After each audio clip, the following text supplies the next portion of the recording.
Antes de empezar con la sesión de este día, vamos a hacer un pequeño paréntesis en la rutina e información y conducción de esta sesión, para dar un mensaje especial con motivo Mundial de la Mujer que se festejó el domingo 8 de marzo.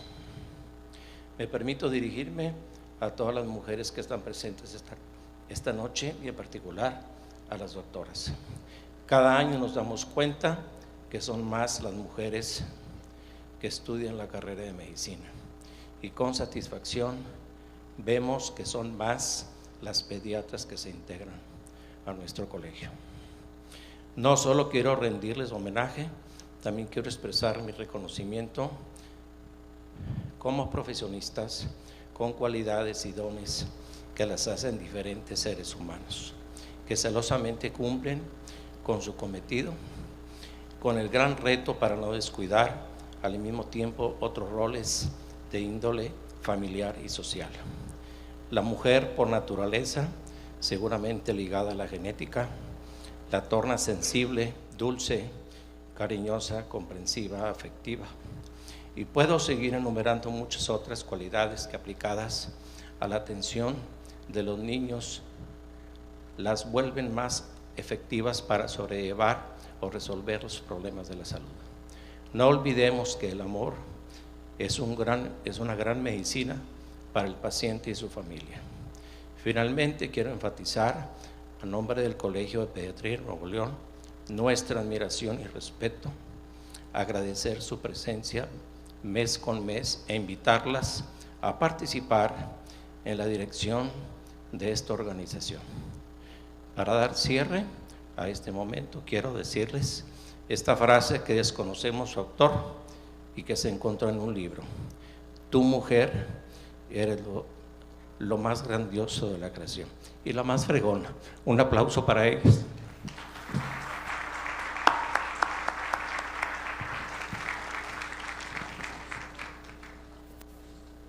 Vamos a pasar a la plática de este día. El primer ponente es el doctor Jesús Eduardo Treviño Alvarado, egresado de Medicina de la Universidad Autónoma de Nuevo León, hizo pediatría en el Hospital Universitario y posteriormente neumopediatría en el Hospital Infantil de México. Actualmente es maestro de neuropediatría en el Hospital Universitario. Doctor Treviño, por favor.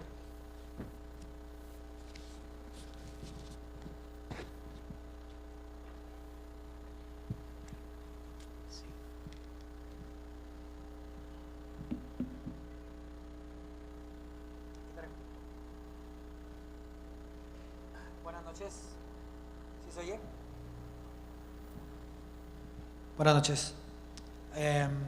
Agradezco la invitación al colegio, al presidente, al doctor Severiano Leal y a su comitiva, a grandes amigos que estoy viendo y de muchos años. Espero que les demos algunas perlas de actualización sobre este tema que es asma, que el doctor me comentó sobre que queríamos hablar un poquito sobre la parte grave del paciente asmático y que en realidad seguimos viendo pacientes graves ocasionalmente y lastimosamente todavía los pacientes siguen llegando a terapia intensiva y algunas veces llegan a fallecer. Vamos a ver ahorita ciertos aspectos sobre el por qué llegan a urgencias, cómo se evalúa, cuáles son los criterios para llevar al paciente a terapia intensiva. El objetivo es que nunca llegue el paciente a terapia intensiva. El objetivo es que utilice la menor cantidad de medicina, que tenga un control como debe de ser, que haga una vida normal, como vamos a ver ahorita. Hablando un poquito de estadística, una de las mejores estadísticas que acabo de leer hace poco es que, fíjense que en Estados Unidos, un niño de cada 11 tienen asma y de adultos 1 de cada 12. Ellos se preguntaban, ¿realmente es un problema? Y pues bueno, la realidad es que sí, es un gran problema porque el paciente que no se trata adecuadamente pierde escuela, los papás pierden trabajo o días de trabajo y a la vez la institución también gasta.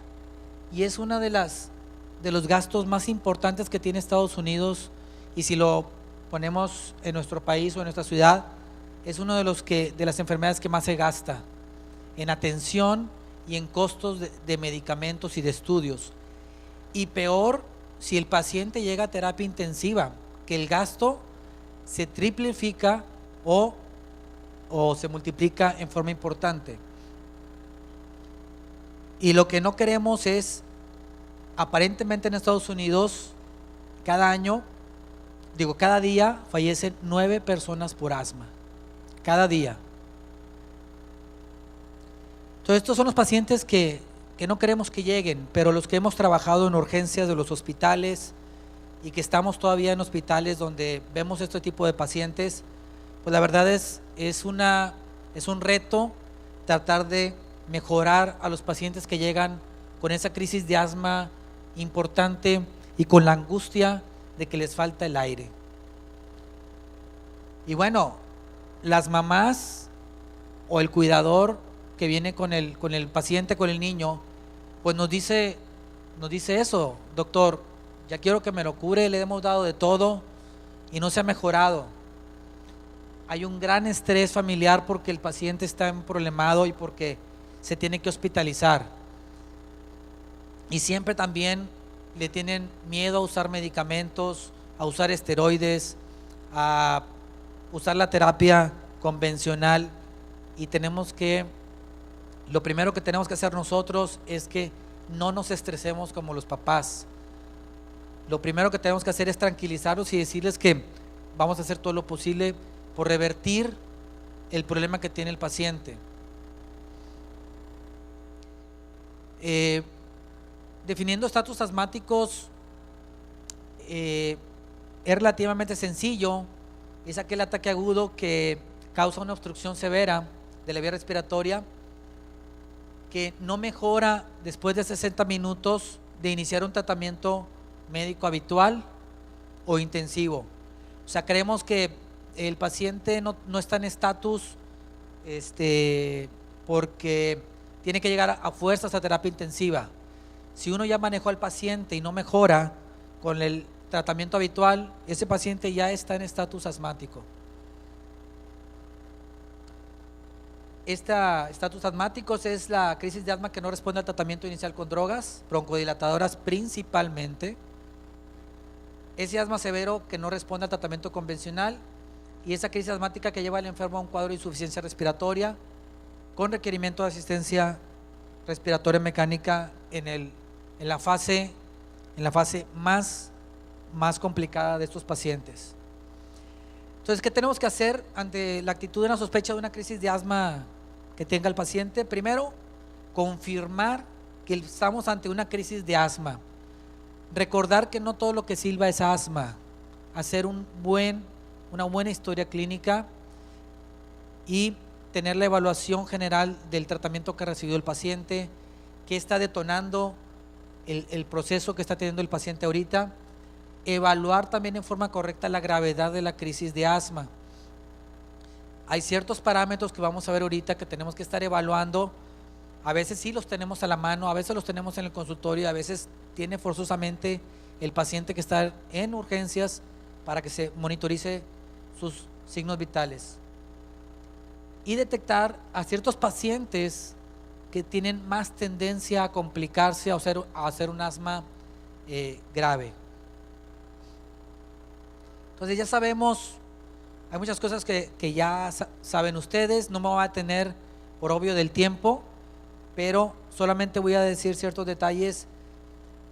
Hay dos picos de problemas que tienen los pacientes con crisis de asma: una fase temprana que es de 15 a 20 minutos y una tardía que es de 6 a 12 horas. Se van instalando en forma diferente, pero el común denominador es que tienen la triada que todos conocemos: una parte importante de broncoconstricción, una parte importante de una gran inflamación y la hiperreactividad bronquial, junto con los tapones de moco, que mucha gente a veces no le pone algo de énfasis en eso, pero no solamente el bronquio se obstruye por broncoconstricción ni por inflamación nada más, sino también por grandes tapones de moco, que también tenemos que evaluar al paciente y darle manejo.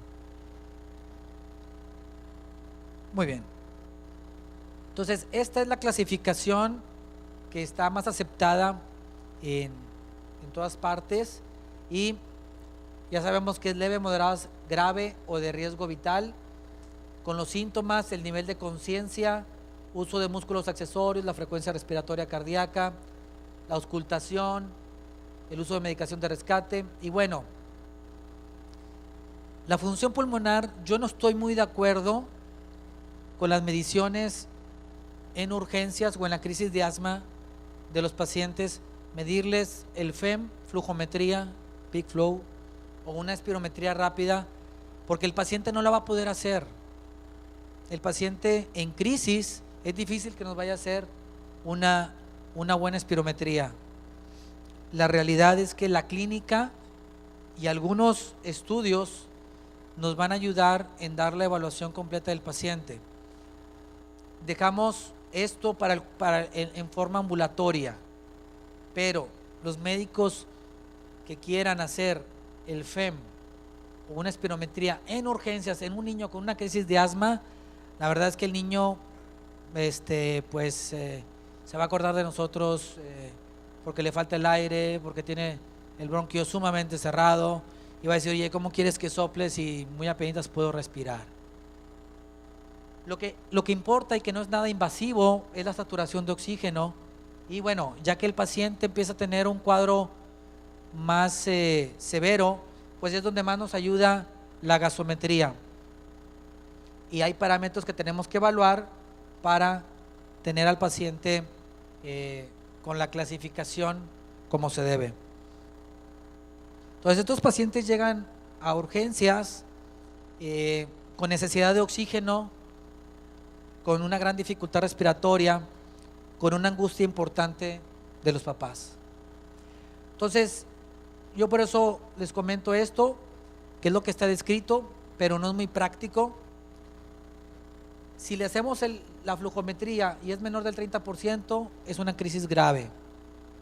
La pulsoximetría es la que más nos apoya, nos ayuda en evaluar la gravedad junto con todo lo demás, y vemos que si tiene la saturación baja, pues tiene buena sensibilidad y especificidad hablando de una crisis grave. Y la gasometría pues es para detectar ya un problema más avanzado y que ya está cayendo en insuficiencia respiratoria. Entonces, si tenemos pacientes que tienen incapacidad para tolerar el decúbito, tienen el pulso paradójico, sudoración y silencio torácico, o sea que está completamente hipoventilado y que no se ausculta nada, tengan mucho cuidado. Esos pacientes tienen una crisis severa importante y que están pisando terapia intensiva. Y bueno, dentro del manejo no solamente es medicamentoso y ponerle oxígeno y demás, es hacer una historia clínica dirigida, rápida, para conocer el paciente, para conocer el caso en ese momento. Entonces, hay muchas preguntas que tenemos que hacer rápidamente en los pacientes. ¿Desde cuándo iniciaron los síntomas? Si tiene desencadenantes, en qué estación estamos, tiene mascotas, si le hicieron pruebas de alergias, cómo salió, qué medicamentos estaba tomando, si está tomando esteroides, si no está tomando esteroides, si tenía datos de infección, buscarle también los estimulantes, qué tipo de asma tiene, cuándo se la diagnosticaron, quién se la está tratando, entre otras cosas, porque eso también va a normar un poquito la pauta de la medicación que vamos a utilizar en el momento que estamos viendo al paciente. Y la exploración física, pues también el aspecto general, los signos de atopia, signos de corticoterapia prolongada, datos de insuficiencia cardíaca derecha, sudoración, cianosis, nivel de conciencia, el habla, que estos forman parte de de la clasificación de la gravedad. Si tenemos asimetría en la auscultación pulmonar, porque hay pacientes que ya nos han llegado ya con un neumotórax, ya con una complicación. Entonces, ver un tórax asimétrico, ya estás pensando que el paciente lo más seguro es que tiene un neumotórax y que va a requerir con mayor, ya una terapia intensiva y una terapia invasiva, que es la colocación de sonda en tórax y demás. Pulsos periféricos, tensión arterial, pulso paradójico. Entonces, ¿qué factores tenemos de riesgo de muerte para este tipo de pacientes? Que ya tenga previas exacerbaciones severas y que haya sido ya admitido previamente a terapia intensiva. Y esa es una pregunta bien importante que le tenemos que decir cuando el paciente llega. Ya ha sido hospitalizado y si ha llegado a terapia intensiva, ojo, hay que poner mucha atención. 2 o más hospitalizaciones por asma en el último año, 3 o más visitas a urgencias en el último año. El último mes tuvo visitas a urgencias. Si ha gastado demasiado medicamento en los sprays. En pocas palabras, ¿qué tantos dispositivos ha utilizado? Si un paciente ha utilizado más de 1 o 2 sprays por mes, ese paciente es de alto riesgo. No tener un plan de acción de asma por escrito. Todo paciente con asma tenemos que ponerle por escrito lo que tiene que hacer cuando le viene la crisis. El uso reciente de esteroides sistémicos y que no esté adherido al tratamiento ni seguimiento. Esas son las características que tenemos que ver en estos pacientes. Otros factores que son los factores sociales. Los pacientes que tienen un estatus socioeconómico bajo no van a poder consultar frecuentemente y menos ir a una atención hospitalaria y menos estar comprando el medicamento para mantenerlos controlados. Entonces, ese factor es con el que estamos batallando mucho en los estatus socioeconómicos, sobre todo bajos. Vivir en un área alejado de la ciudad para tener una atención cercana. Si el paciente ya es adolescente y tiene consumo de drogas, y también que tenga problemas psicosociales importantes. Otras comorbilidades, o sea, que sea un paciente con enfermedades pulmonares crónicas, tipo displasia broncopulmonar, entre otras, cardiovascular, que tenga una patología psiquiátrica, ese paciente vamos a batallar muchísimo más que un paciente que no tiene este tipo de problemas.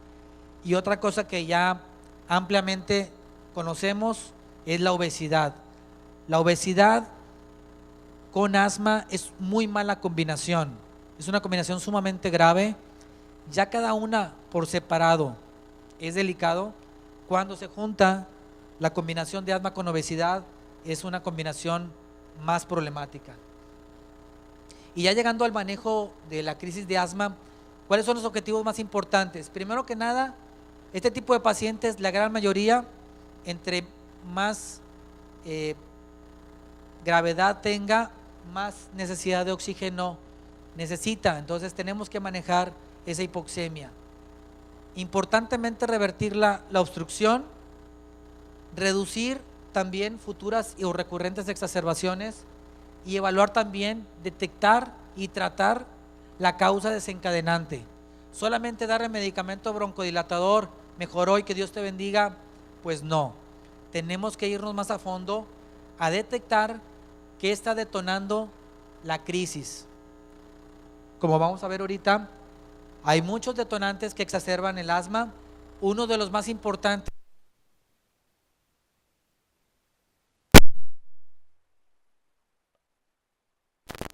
con exacerbaciones de asma, pero los virus son los que llevan un poquito más la mano. Definitivamente los alergenos que van a empezar a provocar, normalmente a veces puede ser una conjunción de todos o a veces es más uno que otro. Si hablamos de virus, en los asmas severos agudos, la etiología infecciosa es relativamente frecuente, pero no tenemos aquí nuestro medio para detectar todos los virus que pueden ocasionar estas exacerbaciones. Y uno de ellos, en Estados Unidos, el rinovirus, es uno de los más importantes.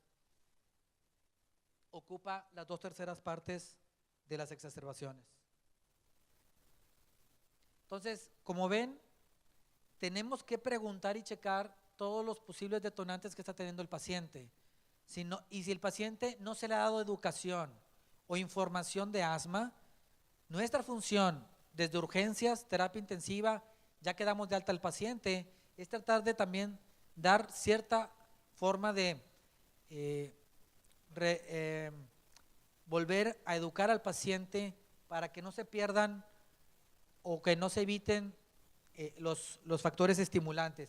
Si el paciente sigue con alergenos en su casa, si sigue con que siguen fumando en la casa, tienen mascotas dentro de la casa, y no les decimos que tienen que evitar ciertas cosas, pues va a haber más problemas.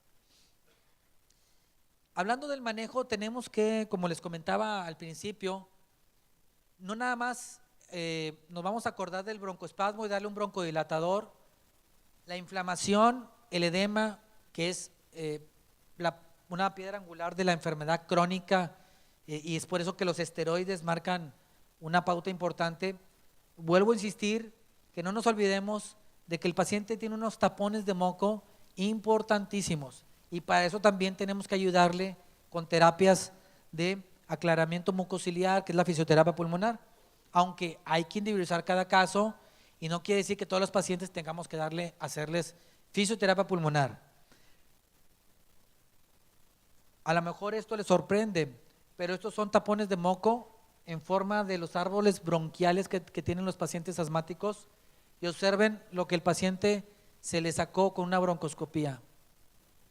Entonces, todo esto es el tapón de moco que tenían los pacientes cuando entran en crisis, que llegan a terapia intensiva, hacen atelectasias importantes, se les hace lavado bronquial y sacamos este tipo de tapones sumamente pegajosos. Las crisis, sabemos que ya está bien establecido todo el manejo de los pacientes.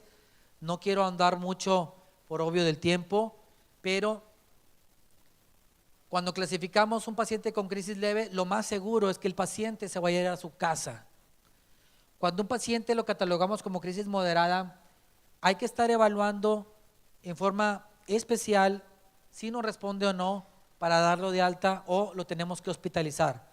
Pero el paciente que viene con crisis grave o crisis ya de una insuficiencia respiratoria, ese paciente es el que sí tenemos que ponerle más atención, porque tiene que ingresarse lo más rápido posible a la terapia intensiva, que ahorita el doctor Arturo Garza nos va a hablar al respecto, y que son de los pacientes que menos queremos tener, esos que van a llegar a terapia intensiva. La terapia convencional de primera línea ya es muy conocido, salbutamol, los corticosteroides, vía oral, vía intravenosa, suplemento de oxígeno, sin lugar a dudas, y terapias suplementarias como es el sulfato de magnesio y también el bromuro de ipratropio. Y ya en terapia intensiva, las terapia ventilatoria no invasiva y la invasiva, la terbutalina, entre otras, hasta llegar al Heliux y al soporte con membrana extracorpórea. Entonces, estos pacientes nos siguen llegando, siguen angustiados, siguen necesitando oxígeno y visitas a urgencias. Entonces, lo de la oxigenoterapia, con un pulsoxímetro fácilmente podemos saber si el paciente tiene o no una hipoxemia y que va a requerir oxígeno. Y oficialmente, con evidencia de tipo A, tenemos que mantener su oxigenación entre 94 y 98%. ¿Cuánto de oxígeno? Lo que el paciente necesite para estar con una oxemia adecuada. Si el paciente tiene abajo de 92%, ya estamos hablando de algo severo. Si está arriba de 95%, todavía podemos catalogarlo como una exacerbación leve. El darle oxígeno no está peleado que en el mismo momento le estemos dando su broncodilatador. O sea, no es oxigenoterapia una y broncodilatador aparte. Al mismo tiempo que estamos dando oxigenoterapia, le damos sus medidas de broncodilatación. Puede ser en spray, está bien establecido que darle nebulizaciones y darle los disparos en spray es exactamente lo mismo y es más, es menos a veces estresante esperar que se termine la nebulización de 10 a 15 minutos a 2 o 3 disparos de salbutamol o de bromuro hipertrófico con salbutamol en forma inicial.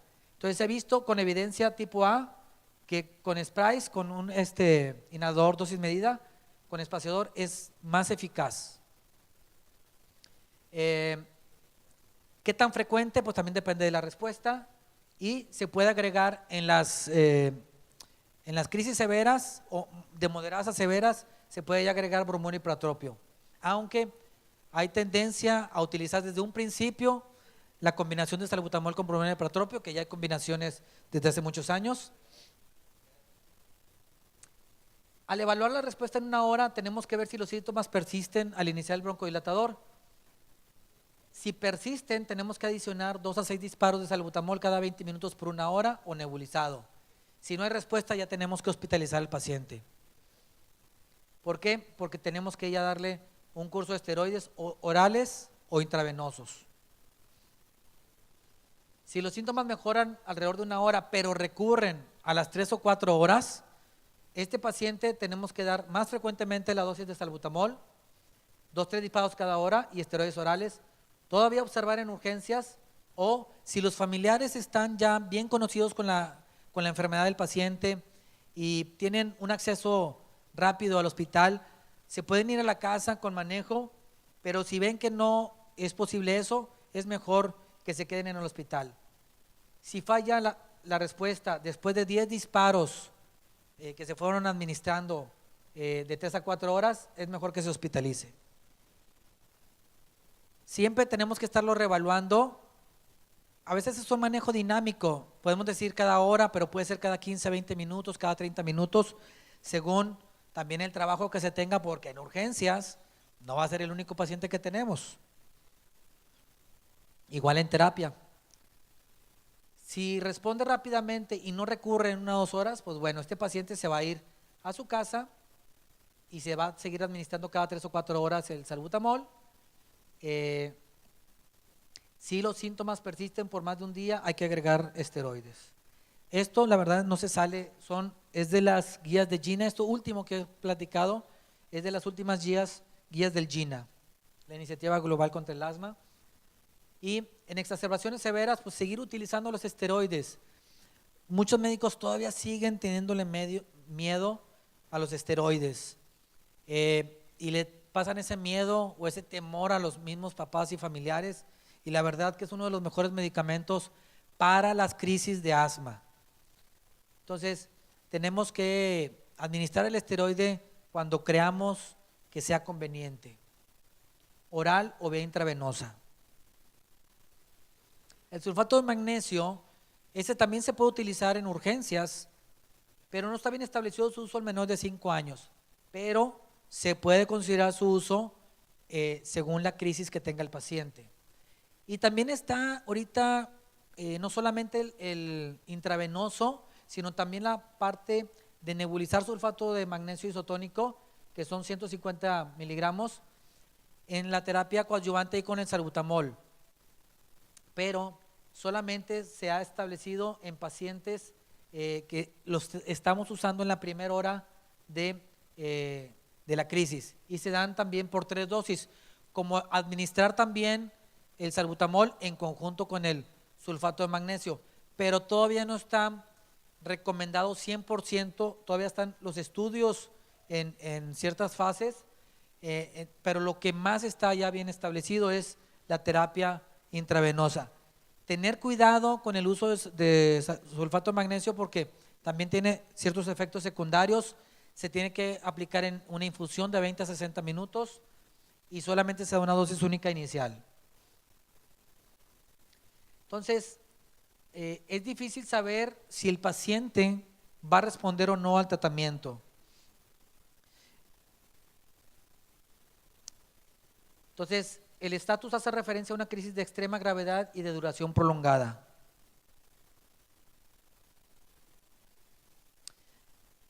Hay una asma que es asma casi fatal, y esta me gustaría, para que se definiera, y la vayan conociendo. Se refiere a la presentación de la crisis de asma que pone en peligro la vida, que se caracteriza por la aparición de eventos tales como un paro cardiorrespiratorio, intubación orotraqueal con ventilación mecánica, ingresos a la unidad de cuidados intensivos que tienen hipercapnia y acidemia. Esos pacientes, por eso en la historia clínica es bien importante, si han tenido este tipo de antecedentes y ya tuvieron ese tipo de problemas, es un paciente que va a llegar con asma casi fatal a las instituciones o a nuestra consulta.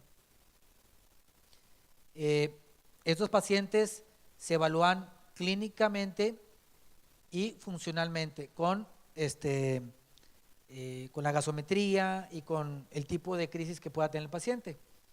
Entonces, estos pacientes que tienen asma riesgo vital son pacientes que están agitados, nivel de conciencia alterado, están fatigados con cianosis y bradicardia, trabajo respiratorio intenso. Cuando los auscultamos no se escucha la ventilación y si, sigo insistiendo, es difícil que un paciente nos vaya a hacer una flujometría, pero siguen insistiendo la gente que lo tratemos de hacer, pero el paciente no lo va a poder hacer. Pero si es posible realizarlo, está por debajo de 33. También quiero volver a insistir y seguir insistiendo en lo que tenemos que hacer todos los médicos que nos dedicamos a esto. Cada vez son más los objetivos que buscamos en los pacientes con asma y parte de los objetivos es disminuir la morbia y mortalidad, mejorar su calidad de vida, disminuir los despertares nocturnos. Los pacientes a veces están en la espalda durmiéndose porque no pudieron dormir, que tengan una vida normal, que no se limite su vida habitual, su actividad física, nulas o escasas ausencias escolares o laborales, reducción lo más que se pueda de la tos y sibilancias, reducir la necesidad de medicación de rescate, que no pierdan función pulmonar. Un paciente maltratado, mal controlado, tarde o temprano va a llegar a un punto en que va a perder función pulmonar. Si hacemos bien las cosas, su función pulmonar se va a conservar. Evitar los efectos secundarios de medicamentos, tratar de hacer un fácil cumplimiento de la medicación diaria sin interrupciones, reducir la frecuencia y severidad de las exacerbaciones, reducir las visitas a urgencias a los hospitales y consultas, también reducir la necesidad de esteroides, reducir y prevenir la formación de remodelación de la vía aérea, que esto se ve en los pacientes con asma grave y los adultos que ya que tuvieron asma y que siguieron teniendo un asma de difícil control, que entre comillas ahorita le están diciendo también que tienen EPOC. Prevenir las secuelas a largo plazo, disminuir costos, como les dije también al principio, con la medicación, con consultas y con hospitalizaciones. Nos van a agradecer los papás el no estar gastando tanto medicamento si controlamos bien a los pacientes. Igual la institución. Y aumentar las medidas preventivas de educación de asma familiares a los pacientes o a sus cuidadores. Entonces, la educación de asma es importante para que los pacientes no lleguen a tener sus crisis en forma importante. No me quiero detener en ciertas estadísticas, pero muchos pacientes fallecen en casa, en la escuela, en el lugar de trabajo o durante el traslado. Ya por último, factores que modulan la respuesta al tratamiento, edad y sexo, la exposición al tabaco y alergenos, infecciones virales. Todos los pacientes tienen un polimorfismo genético diferente, por eso no hay una receta igualita en todos los pacientes. También depende del detonante del desencadenante. También el tipo de intensidad de inflamación de la vía aérea. Existe una marcada heterogeneidad en la magnitud de la respuesta al tratamiento. Por eso hay pacientes que responden rápido, lento o se complican. Entonces, bien importante el tratamiento del desencadenante, apegarse a las guías de manejo. No son una regla, pero entre más nos apeguemos a las guías de manejo, vamos a hacer mejor las cosas. Saber bien las dosis que tenemos que utilizar, el intervalo para evitar toxicidad y efectos secundarios. Estudios pertinentes, tampoco vamos a tratar de hacer muchos estudios. Interconsultar a tiempo con los especialistas en el área y nunca subestimar la gravedad de una crisis de asma. El estatus asmático es una condición muy inestable y potencialmente fatal en unos pocos minutos. El problema principal que plantea es la imposibilidad de predecir con certeza cómo van a responder los pacientes. Y estos son ciertos puntos claves del por qué muchos pacientes llegan a tener su asma de riesgo vital. Deficiencias en la actuación del personal o del equipo médico sanitario. Retraso por parte del médico en establecer el diagnóstico de una crisis de asma. No reconocimiento de la gravedad de la exacerbación. Fracaso inicial de la crisis. Deficiencia en el manejo terapéutico de la crisis. Retraso en la llegada del paciente al hospital por demora de la ambulancia. Retirada precoz de los esteroides tras la agudización. O sea, el manejo con los esteroides tampoco debe ser muy prolongado, pero tampoco muy cortito. Insuficiente tratamiento antiinflamatorio entre las exacerbaciones. Administración de un antiinflamatorio no esteroideo. Abuso de broncodilatadores de acción corta a altas dosis. Falta de control médico periódico, frecuentes cambios del mismo, no hay un control de la función pulmonar, falta de instauración de planes de autocontrol. Pero ¿qué deficiencias tenemos o particularidades del paciente mismo? Alteraciones psicopsiquiátricas como actitudes de negación de la enfermedad, depresión, ansiedad, entre otros, que ahorita cada vez estamos viendo más en el grupo familiar. Incumplimiento o abandono de tratamiento, incumplimiento del plan de autocontrol instaurado, falta de reconocimiento de la gravedad de la crisis. Tenemos que explicarles a los pacientes también cuándo detectar su crisis y tratarla a tiempo. Retraso en solicitar ayuda o acudir al hospital. Y ya hablando de los adolescentes, el hábito tabáquico o que sus familiares también fumen. Variabilidad en la función pulmonar, el elevado ausentismo, frecuentes ingresos a los hospitales, son pacientes que van a llegar con un asma grave. Entonces, para finalizar y dándole pie ya al doctor Arturo Garza Alatorre, ¿qué indicaciones vamos a tener? ¿Qué pacientes vamos a ingresar a terapia intensiva? Aquellos que tengan antecedentes de crisis frecuentes repetidas de asma severo con hospitalizaciones, un excesivo tratamiento diario o mala respuesta al tratamiento, una puntuación de Woods mayor de 5, que tenga el pulso paradójico mayor de 10 milímetros de mercurio, alteración del estado de conciencia, trabajo respiratorio importante, que ya tenga complicaciones de fuga aérea, neumotórax, enfisema subcutáneo, neumomediastino, que llegue con cianosis, con apneas, que tuvo una parada respiratoria, si se le tomó la flujometría, pues que esté alterada, que si se le tomaron gases y tenemos una presión arterial de CO2 arriba de 40 y una arterial de oxígeno abajo de 60, acidosis metabólica ya con alteraciones electrocardiográficas y que ya reúnan los criterios de una necesidad de ventilación mecánica, necesidades simpático-miméticos intravenosos o nebulización continua y que también tengan riesgos ya de toxicidad por teofilina, que es la aminofilina, porque los pacientes son cardiópatas o hepatópatas. Por el momento esa es mi participación y cedo ahorita la palabra al doctor Arturo Garza. Gracias. Le damos las gracias al doctor Jesús Treviño. El complemento de esta plática es por el doctor Arturo Garza Alatorre. Él estudió medicina en la Universidad de Nuevo León, hizo pediatría también en el Hospital Universitario ISSSTE. Hizo la subespecialidad de medicina crítica pediátrica en el Centro Médico Nacional en el 20 de noviembre y en la UNAM. Es jefe del Servicio de Medicina Crítica Pediátrica del Hospital Universitario, fundador de la especialidad de Medicina Crítica Pediátrica y presidente de la Asociación de Terapia Intensiva Pediátrica del Estado de Nuevo León. Doctor Garza, por favor.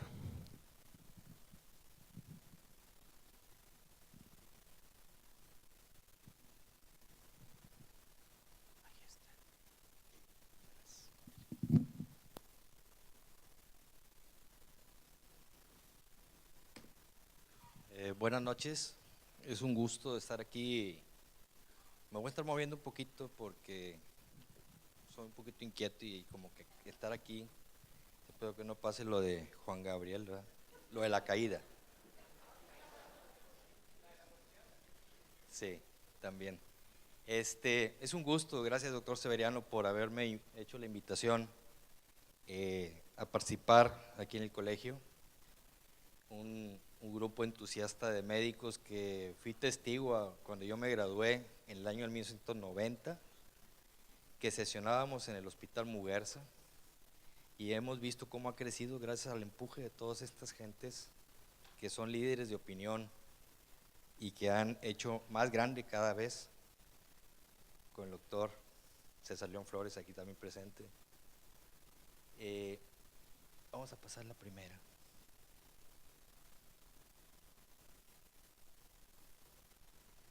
Hay un complot.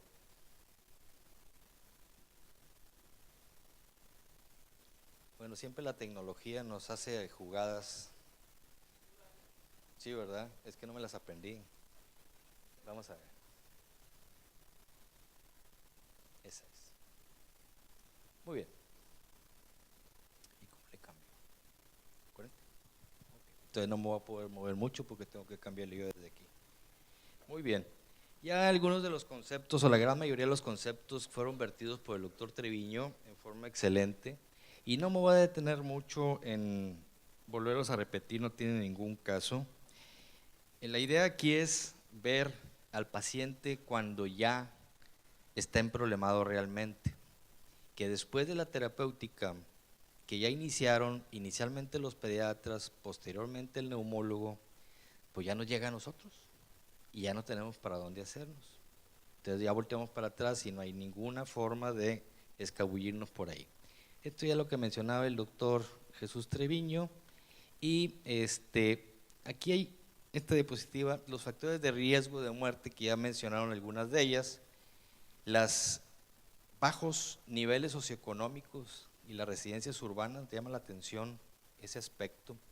También por ahí, entre la población de la Unión Americana, los que más se probleman son los afroamericanos, los hispanos y asiáticos.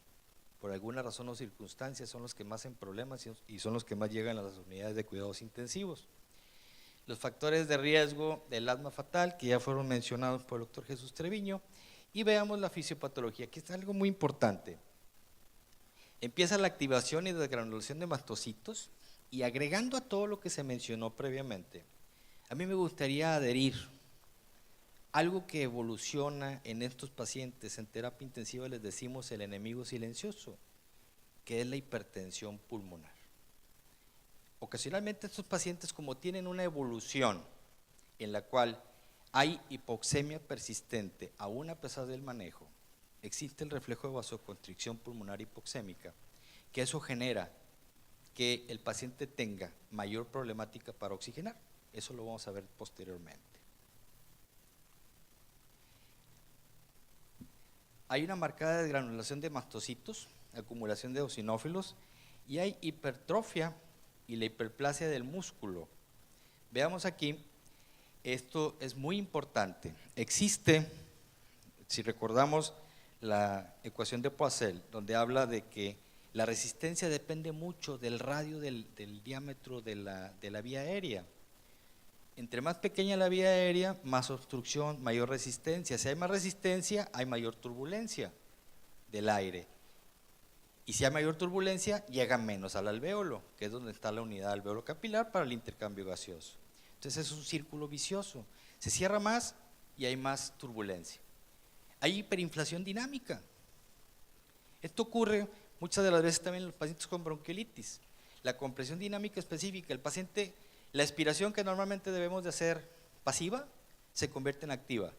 ¿Y qué ocurre? La presión transpulmonar se eleva a tal grado que rebasa la presión extrabronquiolar o extrabronquial a la presión intrabronquial y se colapsa. Y en lugar de que expele el aire, se queda atrapado. Y cada vez más, hasta que llega a rebasar los componentes compensatorios pulmonares. Veamos aquí esto es cómo va incrementándose el atrapamiento de aire a nivel pulmonar. Esto es lo que mencionaba hace un momento. Hay un aumento de los cortocircuitos. El doctor Jesús mencionaba, las atelectasias se comportan como aumento de cortocircuito. Y gasométricamente el cortocircuito se comporta como hipoxemia, no como hipercarbia. Entonces, si nosotros le agregamos atrapamiento de aire enrarecido con CO2 y bajo contenido de oxígeno, vamos a tener una insuficiencia respiratoria grave del paciente. Hay vasoconstricción pulmonar hipóxica, hay, muy importante, el ventrículo derecho maneja por lo general volúmenes, no maneja presiones.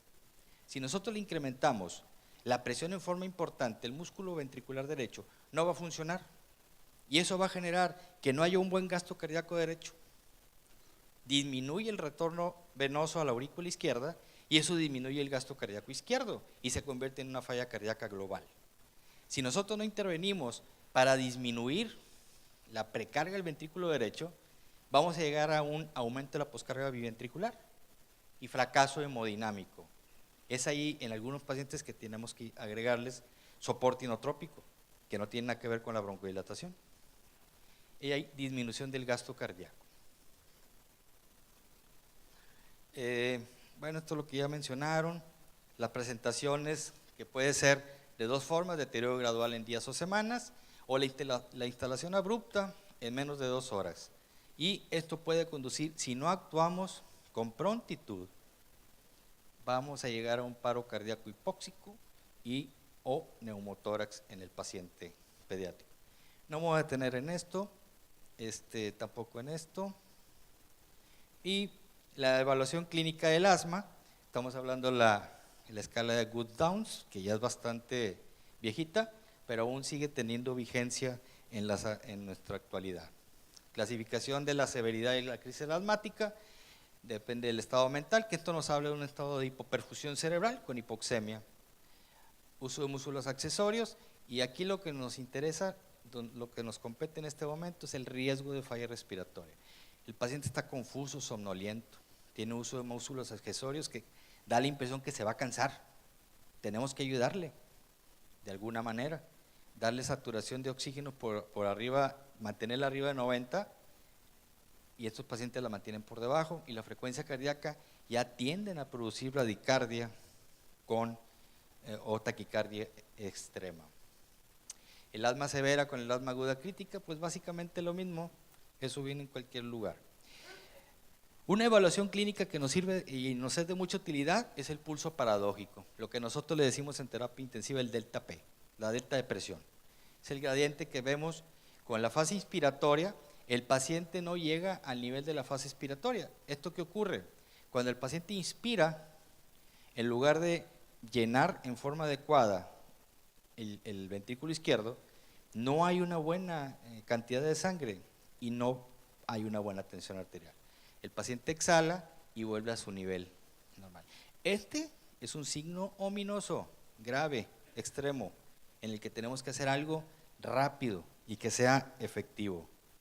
Vemos pacientes que, los que mencionaba el doctor Jesús, muchos con placas ya muy alteradas, tenemos que evitar las atelectasias para que esto no se comporte y nos lleve a una mayor hipoxemia.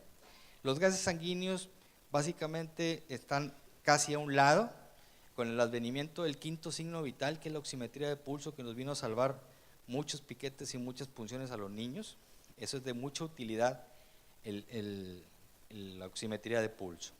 También podemos observar, que normalmente no lo hacemos, pero a veces por cuestiones de académicas sí lo utilizamos, la elevación de la onda P, por ejemplo.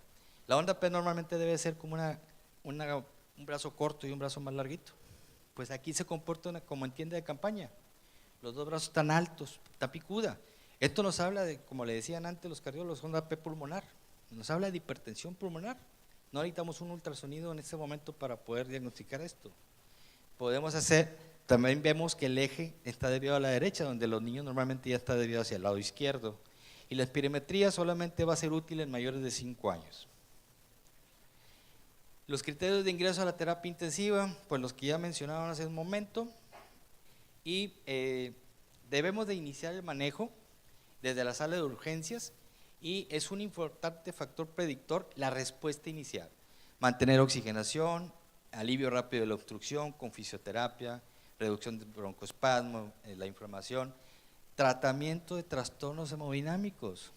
A veces nos centramos y nos enfocamos mucho en el broncoespasmo y no nos percatamos que el paciente está depletado de volumen, tiene pérdidas aumentadas, se va a caer esta cosa, tiene pérdidas aumentadas por el trabajo respiratorio, aparte no ha comido, no tiene ingresos y a ese paciente le agregamos deshidratación o puede llegar hasta en estado de choque hipovolémico. Tenemos que estar vigilando muy bien estrechamente a esos pacientes, darle una terapia hídrica que sea generosa y adecuada para ellos.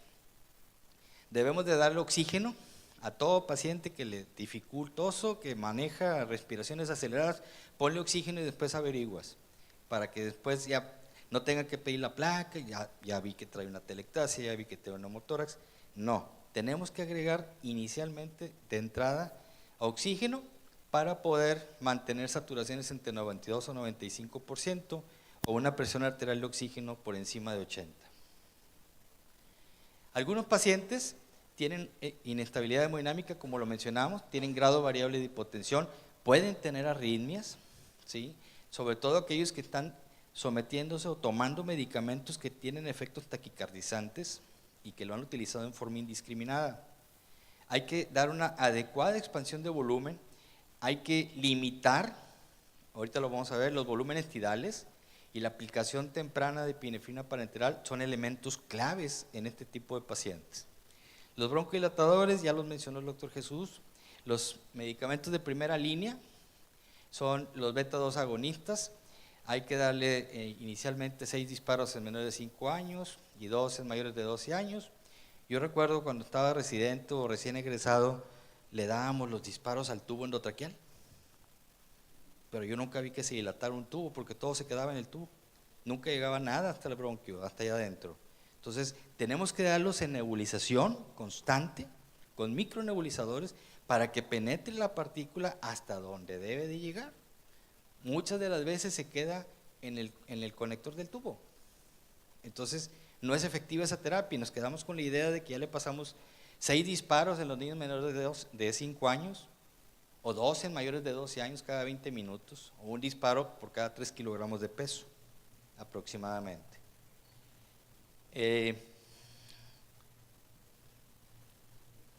Como volvemos a mencionar, la nebulización continua es la recomendada en casos severos o de falla respiratoria inminente. En aquellos pacientes que están intubados o con BiPAP se utiliza la nebulización continua, salbutamol nebulizado, como lo mencionó el doctor Jesús Treviño, y algunos usos de broncodilatadores sistémicos subcutáneos o intravenosos. Utilizamos la epinefrina subcutánea en una dilución 1 en 10.000 a 10 microgramos por kilo por dosis, máximo hasta 300 microgramos por dosis, cada 15 a 20 minutos, vigilando siempre el estado hemodinámico y la frecuencia cardíaca. La terbutalina también se puede utilizar subcutánea a 0.5 miligramos por mililitro, 10 microgramos por kilo, máximo 300 microgramos. Voy un poquito rápido porque Jesús me comió como 5 minutos. No te creas, Jesús. Muy bien, terbutalina intravenosa y el salbutamol, como ya lo mencionamos, hay que vigilar muy estrechamente porque estos medicamentos pueden taquicardizar, pueden producir arritmias, pueden producir hiperglicemia, pueden producir hipocalemia, hipertensión. La hiperglicemia es un factor importante en los niños gravemente enfermos. Jesús tiene razón, yo sí le tengo miedo a la hiperglicemia en terapia intensiva. ¿Por qué? Los niños que tienen hiperglicemia están más propensos a tener infecciones intrahospitalarias que los que no la tienen. Entonces después nos metemos en dosis de insulina, nos metemos en otro tipo de medicamentos que no necesitamos, pero si hay que utilizarlos, los utilizamos, la metilprednisolona y los otros esteroides.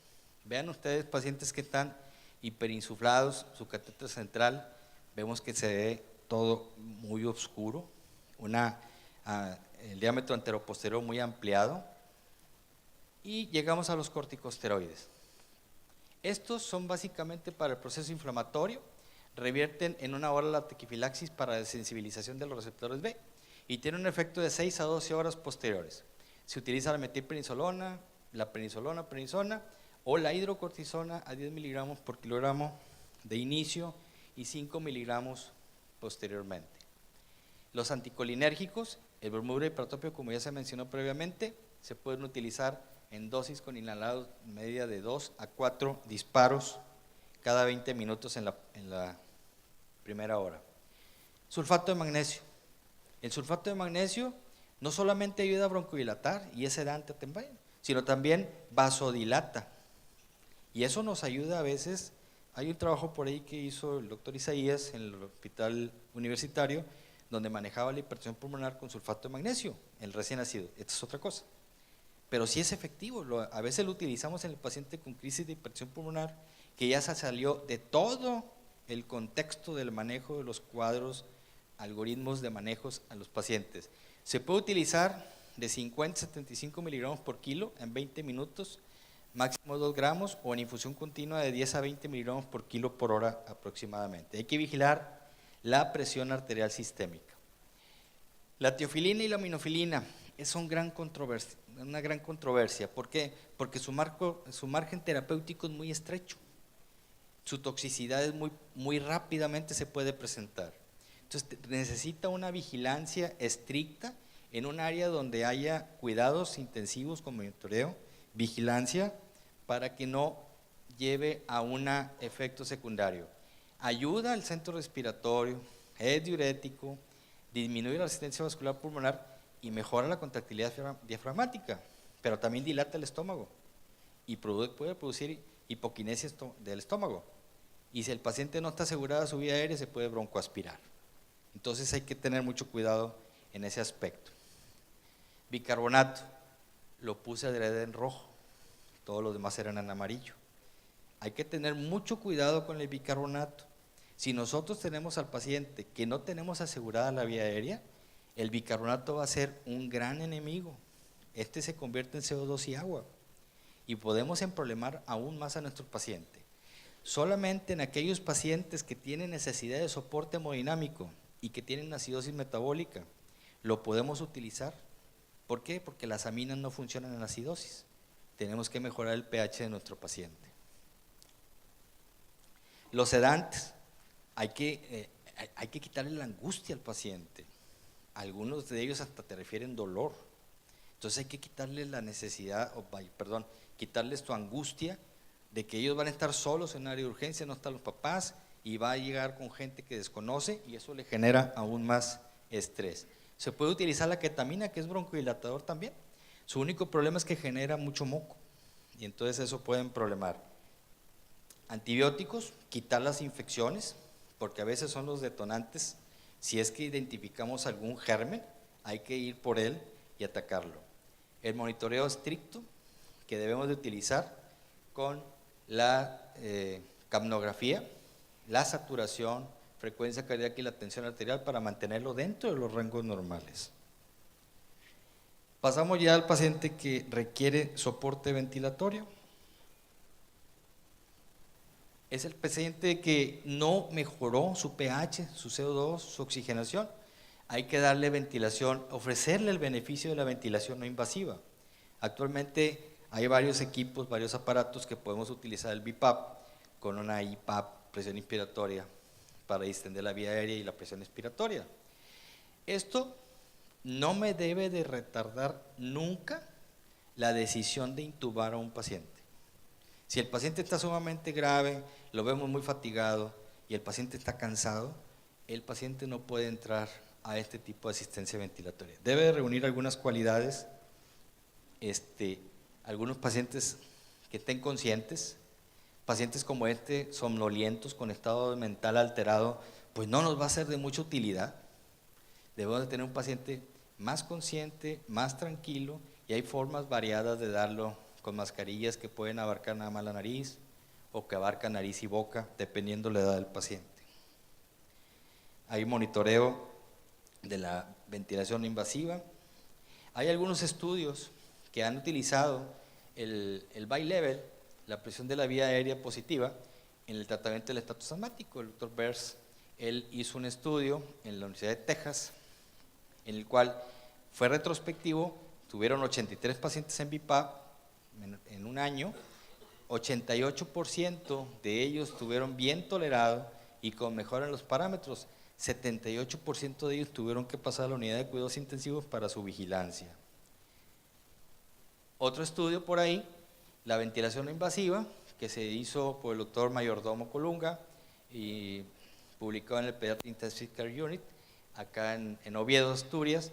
Se vieron en un prospectivo 122 ingresos a terapia intensiva por asma en 4,5 años. 72 pacientes ingresaron a ventilación no convencional y solamente 5 requirieron asistencia respiratoria mecánica. Es un gran beneficio para estos pacientes. Aquí hay otro estudio del Pediatric Critical Care Medicine 2012, la seguridad, eficacia y tolerabilidad de la iniciación temprana de la ventilación con presión positiva no invasiva en pacientes pediátricos. Fueron 20 niños en los cuales hubo una diferencia en la mejoría significativa del score clínico a las 2, 4, 2 y 24 horas, con una diferencia estadísticamente significativa, y un menor requerimiento de oxígeno a las 2 horas, también estadísticamente significativa, y menor requerimiento de medidas adyuvantes, 11 contra 50 al grupo que tuvo los cuidados estándar más ventilación invasiva, al grupo 2 que tuvo nomás los cuidados estándares, que se esperaban hasta la intubación. Esto nos demuestra que la ventilación invasiva puede ser efectiva y la debemos de utilizar. ¿Qué pasa cuando esto fracasa? La ventilación no invasiva, nada más le vamos a dar 2 horas para ver si es efectivo o no. Si en 2 horas no mejoró, el paciente ya no mejoró con esa ventilación, tenemos que ir cambiando hacia una ventilación ya con la vía aérea asegurada. Los objetivos de la asistencia es asegurar la oxigenación adecuada, ventilación adecuada, no hay una ideal, hay parámetros, hay guías, pero todos los pacientes, como lo mencionó el doctor Jesús, son variados. Hay que nosotros asumir el control del trabajo respiratorio y permitir el descanso y la recuperación de los músculos respiratorios. Asegurar el intercambio de gases y evitar la hiperinsuflación por nosotros. Hay que ayudarle, no hay que perjudicarle. Y dar tiempo que los medicamentos tengan efecto. No queremos que actúen en 5 o 10 minutos. Vean ustedes, esto fue descrito en el 93 y todavía es permanente, todavía persiste. Más del 50% de las complicaciones en niños asmáticos en asistencia respiratoria mecánica ocurren en el periodo peri-intubación. Entonces tenemos que hacerlo con mucha sutileza, realizarlo bajo secuencia rápida de intubación, preoxigenación, atropina, anestésicos tópicos y manejo de los gases arteriales, vigilando el estado neurológico. Este fue el último paciente que tuvimos, fue en noviembre, el que tuvimos aquí en el hospital universitario. Así nos llegó a la terapia. Vean ustedes nuestra fuga de aire. Perdón, ya estaba intubado con la sonda pleural, todo opaco el pulmón del lado derecho. ¿Qué estrategias debemos de hacer en el soporte ventilatorio? Podemos permitir una hipoventilación controlada con hipercapnia permisiva, siempre y cuando el pH no esté repercutiéndose. Nosotros al intubar al paciente damos una presión inspiratoria pico, que es esta de aquí, y al inicio el paciente no tiene una fase expiratoria prolongada. ¿Qué es lo que hacemos? Generar una presión plató, que es donde hay cese del paso de moléculas o el tránsito de las moléculas de aire. Entonces esto le da una estabilidad y actúa como si fuera un stent para la vía aérea y disminuye la posibilidad del cierre de la vía respiratoria y el colapso, que genera mayores atelectasias. Una presión plató persistente y prolongada nos va a ayudar mucho para que el paciente pueda expirar en forma adecuada, darle tiempo a que ocurra una exhalación completa y darle las presiones pico inspiratorias mínimas.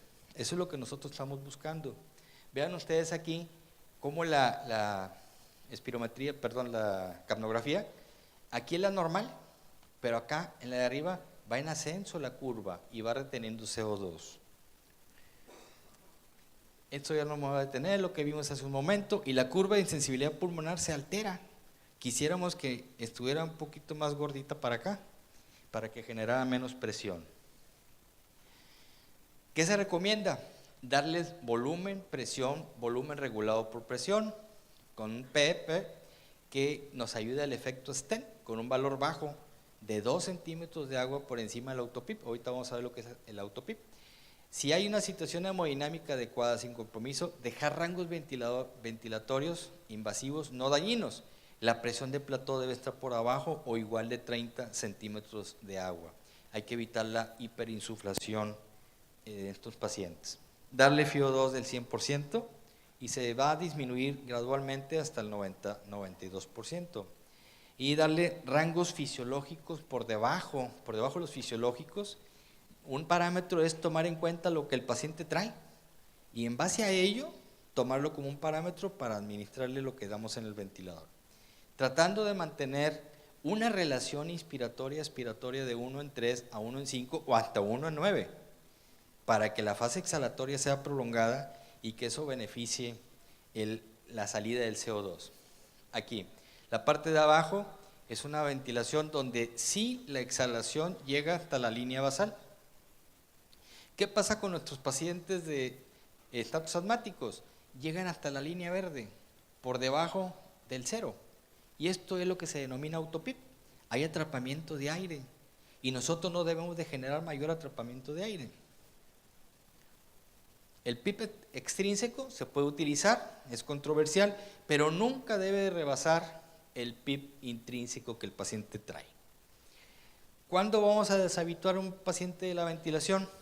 Para mí siempre es una pregunta cuando intubamos a un paciente, ¿qué voy a hacer para extubarlo? Si esto es reversible. Y debemos de iniciar estrategias para tratar de evitar que se prolongue su estadía en la unidad de cuidados intensivos. ¿Qué es lo que tenemos que hacer?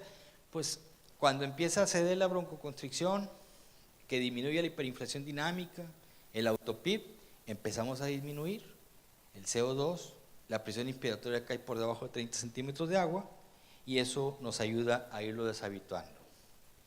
Esto es un área de novedad. Cuando el paciente fracasa en el tratamiento ventilatorio convencional, hay quien ha utilizado la remoción extracorpórea de CO2. Con el Novalung, ellos tuvieron 4 pacientes pediátricos y tuvieron un alta de 5 a 18 días sin secuelas. Yo no conozco ese aparato, por ahí está en la literatura. Tenemos equipamientos donde los espaciadores nos deben de ayudar para que penetre y no se queden aquí ni aquí, que vayan como micropartículas y que penetren hasta la parte más distal de la vía aérea. Este es el mismo paciente con el que ingresamos a la terapia intensiva. Vean ustedes los colapsos pulmonares y el paciente se dio de alta y egresó. Se han utilizado anestésicos inhalatorios, nosotros no tenemos experiencia, eso apenas los anestesiólogos, debemos de ser claros, y deben de ser utilizados en forma adecuada con reservorios para los desechos tóxicos de los mismos gases. El Heliox es un uso también que viene en la literatura, pero a mí me preocuparía mucho utilizar el Heliox porque se utiliza entre el 60-80% de helio con el 20 al 40% de oxígeno. ¿Y qué pasa con un paciente hipoxémico? Pues le estamos reduciendo aún más el aporte de oxígeno. Sin embargo, está reportado en la literatura, nosotros no lo hemos utilizado en nuestro hospital, y hay lo que es la oxigenación con membrana extracorpórea. En un estudio que publicaron por ahí, 71 niños con estado asmático, y vieron que la supervivencia era del 83%. Son aquellos pacientes que no respondieron a ningún manejo de los que se han mencionado. Aquí, para quedarnos todos tranquilos, se hizo una revisión en el 2012 de 13.552 pacientes allá en Estados Unidos. Se publicó en el Pediatric Critical Care Medicine 2012. Se dividieron en 2 grupos. Lo interesante de esto es lo de aquí de abajo. Vean ustedes la variabilidad de manejos. El hipatropio lo utilizaban entre el 41 y el 84%. La terbutalina entre el 11 y el 74%. El sulfato de magnesio entre el 23 y el 64%. Ni allá está estandarizado. Y cuando entra el miedo, empezamos a hacer muchas cosas que nos salimos de los contextos y los protocolos. Aquí algo importante es que en el grupo 1, que fue el 20% de los pacientes, le dieron ventilación no invasiva al 41% de ellos. y solamente el 10% de ellos requirió asistencia respiratoria mecánica. Y en el grupo 2, el 25% y el 12% de ellos requirieron asistencia respiratoria prolongada. Creo que ya terminé. Alguna vez le preguntaron a la escritora Helen Keller que qué sería peor que nacer ciego, y ella respondió: nacer con vista pero sin visión. Esto lo digo porque en este marzo iniciamos la tercera década de formación de especialistas en medicina crítica pediátrica, que fue la primera unidad que formó intensivistas fuera del Distrito Federal. Creo que por aquí andaba la primera generación, el doctor Garrocho, por ahí lo vi. Y este es nuestro hospital. Muchas gracias.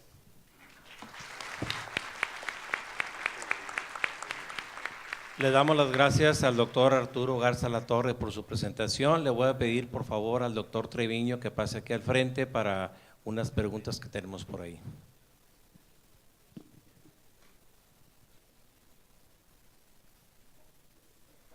El doctor Bernardo Martínez, las preguntas de internet.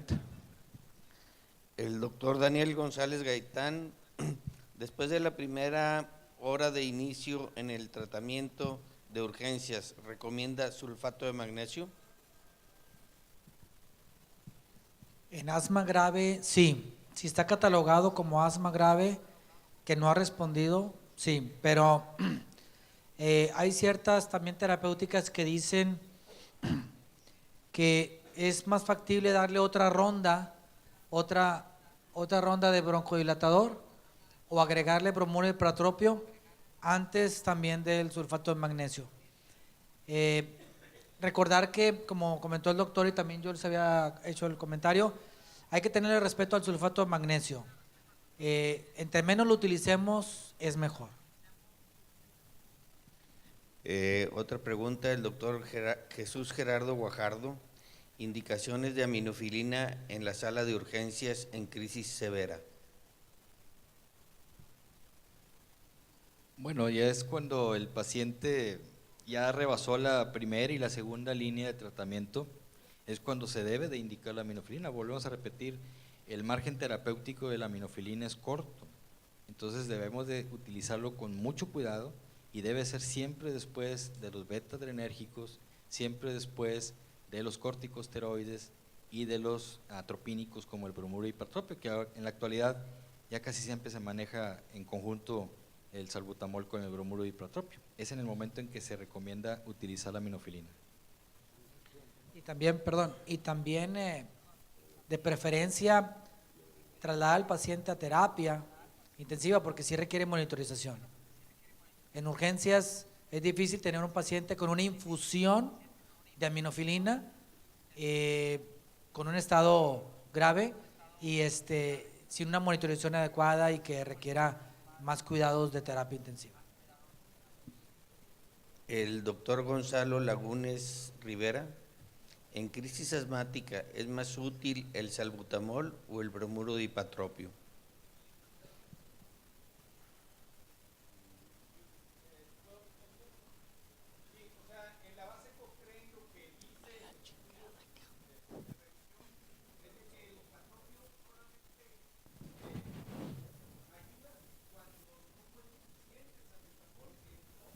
Sí, pero tengo muchas preguntas.